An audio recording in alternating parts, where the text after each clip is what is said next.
council of dads. Charles, All right, like you're frozen. Charles, you Kurt, broke you're not him. frozen. Yeah, I might have broken, but he's not frozen. No. My favorite Sesame Street character is the vampire, but he doesn't count. I can assure you that he does. Well, on the note of counting things like money, as a council, where do we land on loaning money to family members or friends? And one of you two guys brought that one in, I think. I sure did. I did not. You did. Yeah. Go for it. My younger brother is really bad when it comes to money. And so recently he's been asking for money. And so I talked to my wife about it before I loaned him anything. And basically our conversation went, if you're not afraid to never see that money again, go ahead and loan it to him, is what it turned into. Now he did end up paying me back. But that, I think that's probably the best attitude to have when it comes to loaning friends and family money, is if you're not afraid to never see that money again, then yeah. So I think you're generally correct. I think that it's problematic. However, I think one of the things that we are terrible at when it comes to family and friends are laying down ground rules. And so I think, like, I am way more apt to loan money out to family and friends, and more friends than family, frankly. Wink, wink. Come to patreon.com/wiseandnerdy and loan us your money.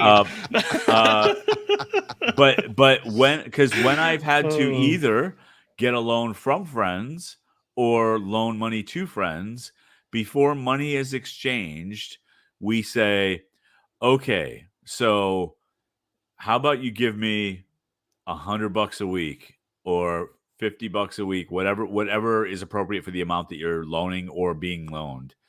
We come to that payment agreement first, so that everyone's on the same page.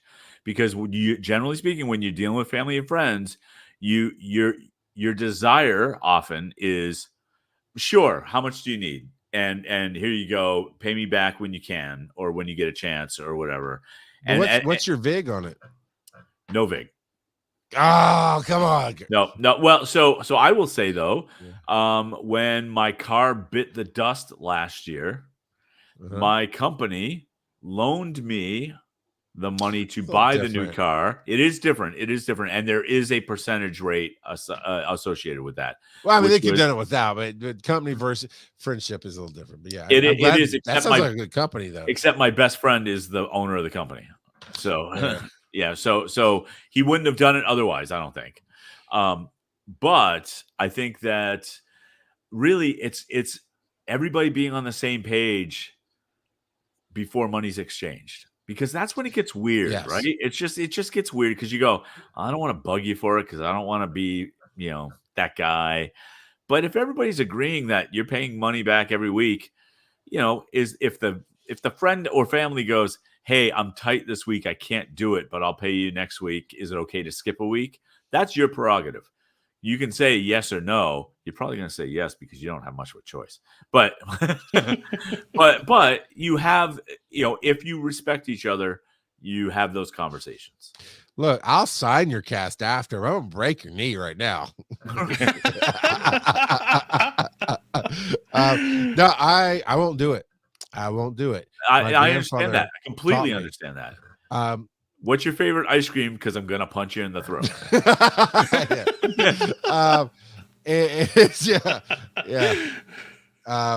But when I was younger, bad with money, right? I'll just say that.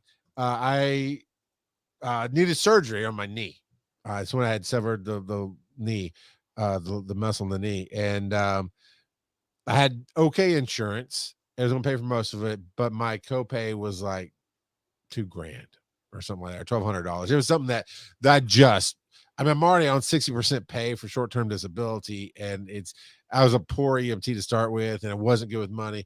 So I was like, oh my God. So I went to him. I said, hey, and it's proverbial hat in hand, shame, my grandfather, Navy guy, just man's man, loving. He always treated me kind, but tough guy, man's man. I hated having to ask him and show weakness. And I said, can I borrow the money and I'll pay you back? He goes, no, I don't loan money. I give money. I never, ever want to have that come between us for any reason. He told a longer story about how he'd loaned money one time to a friend and lost a friendship. And that's when he decided, if I have it, I'll just give it to you, which is similar to what you're talking about, Joe. Yep. But he refuses to let you pay it back. He said, no, because then that makes it a loan, and then it makes it a problem for me.